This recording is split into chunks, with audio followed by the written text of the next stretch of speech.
The next talk is by Alex Berg. He is a associate professor at UNC Chapel Hill and a CTO of Shopagon. And he's actually part of the group that co-organized the ImageNet large-scale visual recognition challenge. So, if you've heard these algorithms like Inception and ResNet and AlexNet and all these, that's basically where these came from, was from these challenges. And so again, this was part of his work. So he's going to talk about single-shot detectors. So go ahead. Thank you much. Thanks for the intro. It's nice to be here. Like you said, I'm a professor at UNC Chapel Hill, and I also am CTO of Shopagon Inc. This talk is really about the work on the academic side at UNC. My group mainly works on recognition in computer vision. So this is kind of a wide stab. But as I just mentioned, one of our projects was this ImageNet challenge. And this is work from 2010 through 2017 with Fei-Fei Li's group at Stanford, Princeton and then Stanford. And one of the funny artifacts is that we collected this big data set, we released a challenge, and it sort of coincided with some of the advances in GPUs and neural nets. And so together we got this really rapid advance in computer vision systems.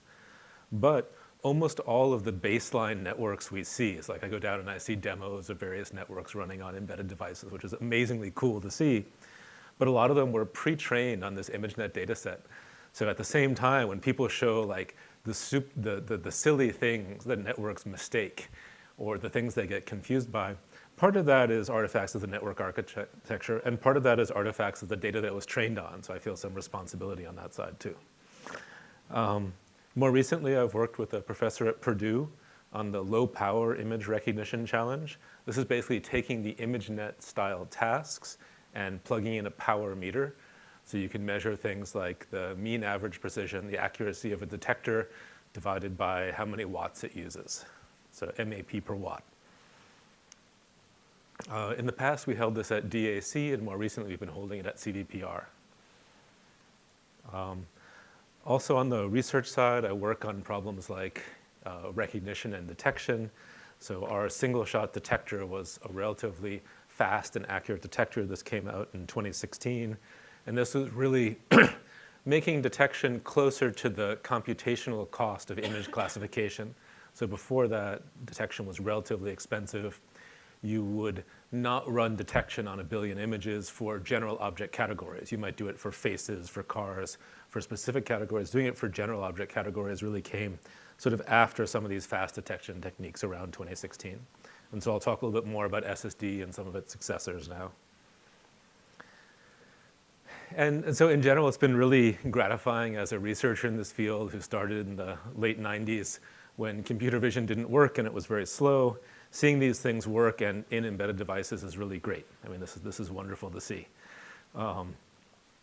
And on the research side, we focus on things like learnability, like can I build a system? Can I train a system to do something? And usually the bottleneck is whether you can do that or not, whether you can come up with the right architecture, get the right training data. But when you look at practice, like making these into usable systems, you start to care more about evaluation. How quickly can you run a trained system, inference? And so there's a delay between a research project and seeing an implementation in the real world. Sometimes this delay isn't so big, right? So you work on improving accuracy and making efficient implementations. If you're in a cloud computer vision setting, then this delay can be relatively short, especially if, so for instance, we've done work on recognition for ImageNet categories. And if you have a cloud vision application that cares about things like ImageNet categories, you can take that model and apply it directly, right? You might be able to use the same kind of GPUs. You might be able to use the same kind of models. Maybe you have to do some tuning, but it's not completely different. If you're, and for things like our work on fast detection, large companies were applying this to web scale data 1 or 2 months after it was out on archive. That was relatively fast transition. But we didn't, so 2016, I think in 2017, there were some examples of SSD at the Embedded Vision Summit last year. So I think that, it was several months to a year before you saw it on devices. In general, there's a somewhat longer delay for embedded system, and part of that's just the obvious stuff like different power and compute, right? So you don't have your full high-end NVIDIA GPU, but another part of it is that you're trying to recognize different things, right? And that's sort of what the theme of this talk is about. So you want to recognize different things, you might need different kind of training data. Getting training data is a big part of building a new system. And that's sort of what the theme of this talk is supposed to be about. But in the meantime, we're going to digress a little bit and talk about how detectors work. Oh, and I should have mentioned this at the beginning. I know this is the end of the day, so if people have any questions during the talk, I would be very happy if you would ask them. I can repeat them so they can get recorded. So any questions so far before we delve into some background about detection? Okay. So how deep learning-based detectors work. In fact, we're going to go back slightly before deep learning. So object detection, recognition, and localization of objects. Here's a scene from some video. We're showing detections. In a detection, you say, what is the thing that you're detecting? Where is it in the image? And how confident are you about it? And this can mean different things. So most of the time, at least in the demos I see here, detection means putting a bounding box around something. Some of the more recent work on the academic side, you might put a detection box and a mask around an object. There's a little bit of a gap between the computational cost of that and putting a bounding box around an object. I don't know if anybody has embedded systems that do mask prediction for objects. No one's raising their hand. Okay. Yeah, so I'll give you a hint that in a couple years, I expect you will. We're bringing down the computational cost of that, so it's again in the same scale as things like the object detection. And you want to do this on multiple objects in multiple instances of objects in a scene. So in the early 2000s, the way you approached this kind of a problem was you looked at sliding windows, and for every location of a sliding window, you were trying to decide, is that a cat or not? This is how you build a cat detector. And you would use things like histograms of oriented gradients, basically a template over a gradient feature, and you'd say, where does that template match well or poorly? So here, not only are you evaluating a classifier at each location, that classifier is super cheap. It's just the inner product between two template representations, all right? So it's really just convolution. And then there were some generalizations in the later 2000s to multiple parts. And this gives you a HOG or a DPM style detector. And I'll note, we still saw HOG and DPM style detectors if I looked at demos downstairs and people using that to detect individual objects. One of the problems with scaling this was if you want to detect more than, let's say, faces or cars or just a few categories, is you have this explosion in how many templates you need to apply, right? So as you want templates that can deal with different objects, different poses of those objects, different versions of those objects, and you want parts for each of those templates, you start to get a whole bunch of convolutions. And in some sense, we're doing a whole bunch of convolutions in deep learning, but we're not doing a million convolutions in your first convolutional layer, right? Which is where some of the DPM style models were heading as you expanded to handle hundreds of categories and many poses. So in the early 2010s, people came along, and actually, at the time, this was a retro idea. They said things like, well, let's go back, and instead of trying to do this expensive computation at every location, we'll try to guess where in an image you might find objects. And so this idea was you would use low-level computer vision, like pixel-wise segmentation, to say these things might be objects. And then you could aggregate features for each of those candidate regions, these region proposals, and then say, is this in fact an object or not? So you can apply a more expensive classifier at a smaller number of locations, still at maybe a few thousand locations. And that was one of the keys to making this work. So this is from Cohn-Van de Sande, just prior to the deep learning era in computer vision.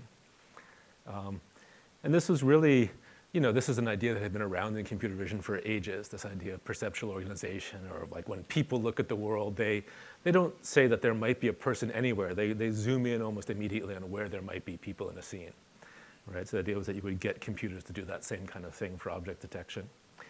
And then so in the early deep network-based detector days, people applied this idea. They said, all right, we're going to propose a few thousand regions, and we're going to throw one of these powerful deep learning classifiers at each one of those regions. And this is work from Ross Gershik et al. In about 2014. This more powerful classifiers gave better accuracy for detection, but you're still following the same idea, region proposals. This will come back later on in the talk. So region proposals, and then apply a classifier.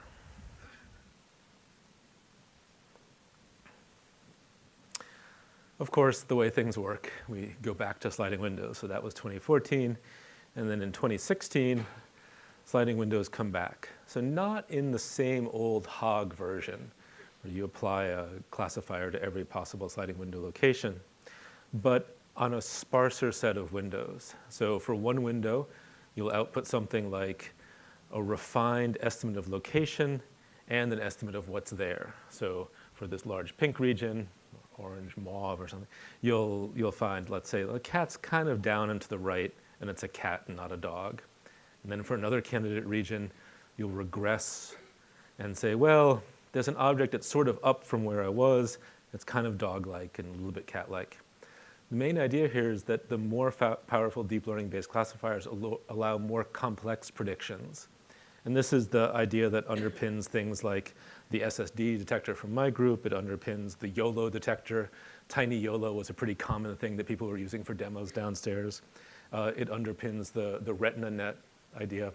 This idea that you can do evaluation of whether there's an object at each of a large set of locations. That set of locations doesn't have to be super dense because you can say, is there an object here, and then snap to the location where the object actually is. And you're making the network learn to do that snapping, but these deep learning classifiers are pretty powerful, so they can learn to do that snapping. So this is just looking a little bit more in detail of what the single-shot detector architecture looks like. This is from my student Wei Lu and a bunch of other folks. And this was out in the fall of 2016, and I think out online on arXiv in the spring of 2016. And so you can see a few things here. You have an image input, a relatively small image input at 300 by 300. It can handle different sizes. A standard convolutional network. So we see these backbone networks in a lot of different computer vision applications. These are pre-trained on ImageNet and fine-tuned on other data. And then a few added layers. And this is sort of why this style of detection is so computationally efficient, because the only overhead on top of that whole image representation is a few layers connected by small 3 by 3 or 1 by 1 convolutions. And you're running a convolutional prediction for where objects are on those feature layers. All right, so the entire cost, it's not showing up, the entire cost of these extra layers might be 25 to 30% on top of your feature representation. So this is in the same range as single image classification, getting detection. If you want to get down into the hardware level stuff, nowadays accelerators are pretty friendly for 3 by 3 convolutions. So using a lot of 3 by 3 convolutions makes things run relatively fast. In terms of advances since that work in 2016, adding deconvolutional layers, the sort of hourglass shape for the output there, going down in blue and up in red, gives you a little bit more spatial resolution. So if you want to detect relatively small objects in an image, having the hourglass structure is good. This is also found in RetinaNet. And this is the state of the art for fast, accurate object detection on one of the standard academic benchmarks. And some sort of intellectual fig leaf, but I've covered up some recent results that aren't quite public. But the bottom line is that single-shot detectors are doing well for general object detection with large amounts of training data, right? And we see, this is Facebook's RetinaNet. This is YOLO version 3 over here in purple with stars, and some hidden work that says, we're slowly edging up on the speed accuracy trade-off. Now, this is Microsoft Cocoa on expensive hardware. This is like a Titan X GPU. We're talking about relatively slow speeds if you wanted to do something at 30 or 100 frames per second. But there's a translation between this kind of work and then the refinements that people do to actually build these in embedded systems. So what's happening here will eventually be translated into what you can do at relatively high frame rates on relatively inexpensive hardware. And so far we've seen sort of a direct process. So the fact that YOLO is relatively fast and accurate here has translated directly to other applications, even if you might use a lighter weight version of this network.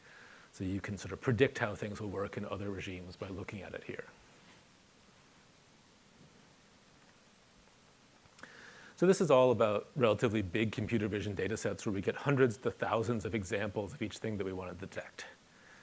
All right, and the question is, what happens if I want to detect things where I don't get so many training examples, or maybe I want to recognize a specific instance. So instead of recognizing cars, I want to recognize my car, or chairs, I want to recognize my chair, or my bag, or some particular person. So how do we train detectors on instances or novel objects? So I'll relatively quickly talk about a few different versions of doing this. There are two general themes. One is, if you only give me a few examples, I can make more. And there was a great keynote earlier, I don't know if he's around, talking about doing data augmentation to try to deal with the fact that you have relatively few training examples. And that's one way to do this kind of approach. In general, another one is to look at computer graphics. If you have a CG model of the kind of thing you want to detect, you can render lots of images of it. And there's neat work, especially on the automotive domain. This is, I cherry-picked a nice example from Gladlyn Colton's lab. But they're making this CG simulator of driving environments. You have perfect knowledge of what you're displaying in the simulator. You can use that for training vision algorithms, for training other things. But this idea that you generate lots of CG images of something and you can use that to train vision systems. I'm not going to talk more about that, but it's a neat direction. If you don't have CG images, or if you want to look at a mix of CG and real, here we can look at compositing clean images of objects onto real environments. And because learning systems are sort of dumb, you can maybe guess why this is helpful. So if the environments where you're composing objects are the environments where you're testing your system, this is really helpful. So if I wanted to detect objects in my kitchen, if I could train on pictures of those objects in my kitchen, that might make a better detector. So maybe a robot in my kitchen has seen my kitchen a lot. Here's a new object. It can imagine what it would look like in different places and train itself to recognize them. It's like a high-level story for how this would work. And you can immediately see some of the problems with this, that sure, you've composited these into the scene, but you've gotten some things wrong. It doesn't quite look realistic. And I'm going to skip over this third option of finding more examples. This is another direction on the research side where people look for, if you give it a few examples of something, give your system a few examples of something, you can have it mine the world or mine other data sources to say, here's something else that might be similar. They will call this curriculum learning or incremental learning, where you slowly build up a better idea of what something is by finding similar things and adding it to the concept. Another way is to, instead of trying to make more examples from few, is to just give up and say, I'm going to make a system that can say, here's a single example of something I want to detect. Right? So I give you a single example. I want to detect that cereal box. And then you build a detection framework that implicitly looks for, I want to find objects that look like that target.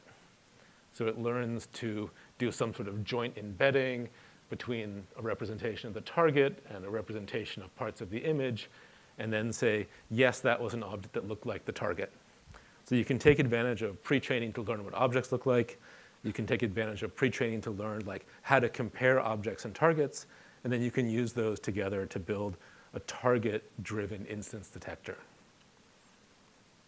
Okay, so we'll go back to this idea of compositing images and talk a little bit about some details.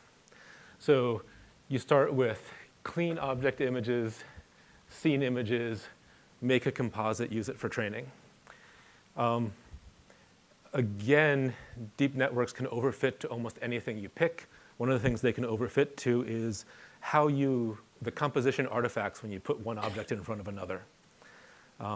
So you can significantly reduce overfitting and training by using multiple composition techniques. So you'll use alpha blending, you'll use gradient domain blending, you'll add some other kinds of data augmentation to the blending process itself, and as a result, you can make more robust detectors trained on this composite data. And this is work from CMU. Another thing you can do to avoid sort of the unrealistic looking, I think it's the soap dispenser there, is to try to understand the backgrounds that you're compositing images into. So if you get an image and a depth map of an environment, computer vision systems are actually pretty good at understanding, like, where's the floor, where are the counters? And if you're looking at objects that can be placed, then you can automatically decide, here's where something should go. I might be able to estimate the normal. That gives me something about the viewing angle. And you can make more realistic synthetic examples for training. Right? So you can use some of today's techniques for scene understanding to make better training data. This is more on the robotics context. I don't know if it makes sense. This is from Robotics Science and Systems in 2017. This target-driven image detection idea. So there you're looking at this, basically the region proposal part of a detection pipeline that says, hey, where in this image do I think there might be objects? And you're refining it by saying, normally for object detection, you would then apply a classifier to say, what is it and exactly where is it in these boxes? And instead, we're going to say, where is there an object that looks like the target that you're given at test time? So you don't see this target object at training time, you only see it at test time. And again, you've trained this robust similarity function. And then this is the final output of your target-driven detector, right? So you don't have a final classifier that comes after it. You can sort of see what this looks like in practice. Here's a previously unseen target. Here's an image, a little red box around where that target is, just so you can see it. Here's what you get if you just look at the, a visualization of a region proposal network on this image. And you can say it sees a bunch of small objects. But if you look at this target-driven version that tries to say, is there an object there that looks like that target, it gets a much better idea of what you're looking for. Right? So it can actually, in this case, it can detect the object pretty easily.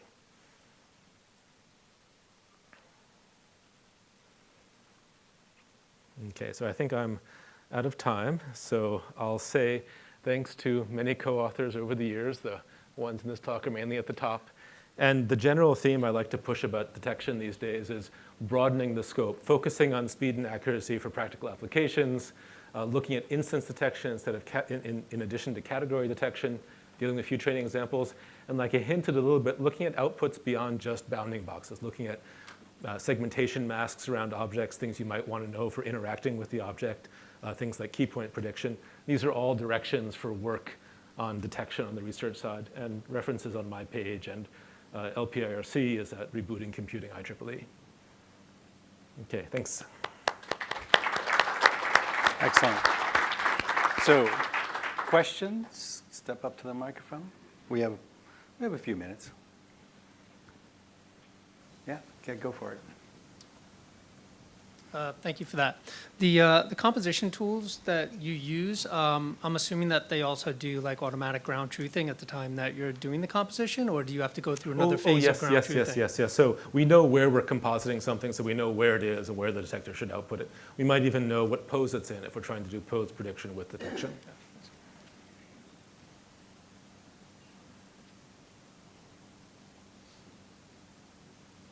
Another question?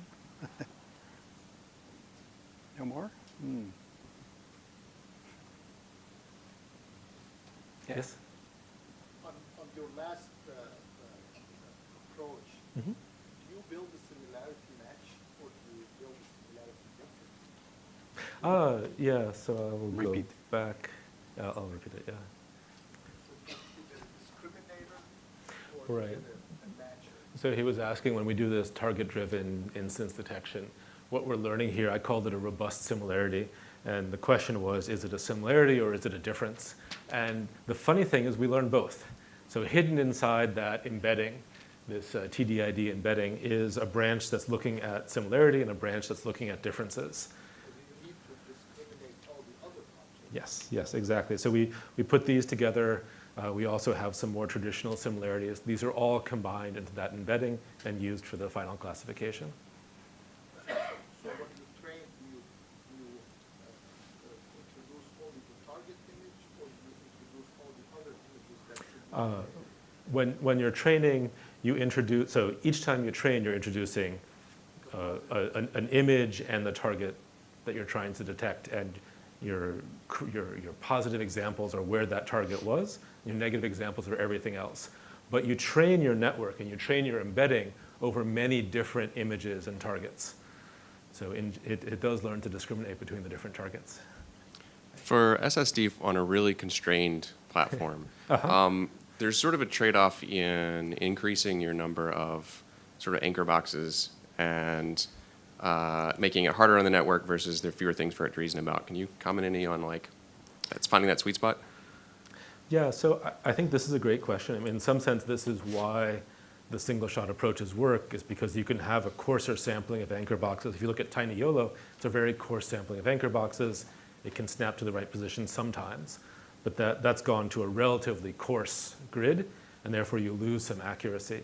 And so I think at a high level, this is a trade-off, and I don't think there's one answer to this. But yeah, there are some sort of like guidelines in terms of like the width of the objects and what the offset is relative to the size of your prediction window. Also, I mean, this isn't quite released, but there's another version of SSD coming out which does some automatic tuning to try to take advantage of this, to understand the relative scale at which you do prediction. So for instance, I could try to predict things like my face in bounding boxes that are about this size, or I could do it at bounding boxes that are about this size. And that affects what feature layer you do the prediction at. And it turns out that you can optimize this, but it's not super easy. Like I can't tell you in one line how to do this, but it does make a difference, and you can make more efficient and more accurate classifiers by doing this right.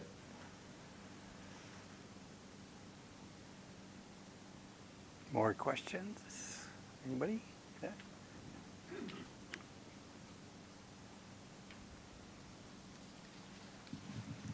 Just an observation on that. It would seem like having depth information would be particularly useful in this area. Yeah, so in general for detection, I think having depth, especially indoor scenes where you could imagine current depth sensors work reasonably well, depth information is helpful. People have applied it at the level of the region proposal networks. But yeah, it's super helpful. Okay, yeah, because And we used it when we were doing training as well, because we had depth scans of the scenes where we were compositing images for training. So does that mean you could use 3D convolution then, or? Yeah, so the question was, can you use 3D convolution? And as a person who cares about efficiency and resolution, I have real hesitations about 3D convolutions in general. So right now I'm on team view-based vision. So you want to look at something in 3D, look at a bunch of 2D views. You can afford to do really high-res computation on the 2D views, and you have to do the reasoning about what's happening in 3D instead of jumping directly to 3D. I'm perfectly happy to be convinced to go the other way someday.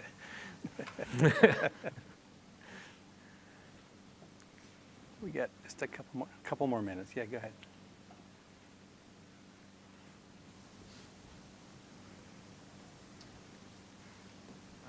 Thank you for the interesting presentation. I have a question about the role of color.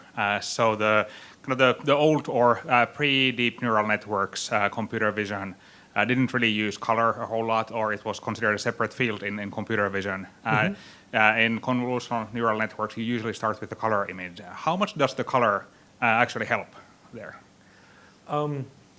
Yeah, so I mean, in all of these networks, in all of the ImageNet-based networks, the input images are color, it's learned representations. Although this is kind of a funny point. So ImageNet has some things where color matters, some things where it doesn't. And that biases what these base networks think about color, like how much they care about color differences or not. It certainly helps for things like finding boundaries between objects when the color changes. But in my work that's not part of the university at Shopagon, where we're doing like computer vision for clothing, we care a lot about color, and we find that we have to like specially retrain networks to deal with color, at least for understanding what colors look like. Yeah. Okay. There's networks in which you train without color. Mm-hmm. And would they work properly? It's funny. I mean, I think this is a great question. So would a network that you trained on grayscale images work properly? I mean, yes. In the distant past, we did this for detection. Sort of in the transition from non-deep learning to deep learning detectors, we were playing with this a little bit. And you sacrifice something, but not a huge amount. Yeah, I wish I had a better answer to this because we haven't revisited this in years. Because it's sort of like we have this infrastructure to do it with color, and we've been using color for years now. But I think this is a good question. Okay, I think we're going to have to wrap it up there for the next section, but thanks a lot. Yeah. Thanks.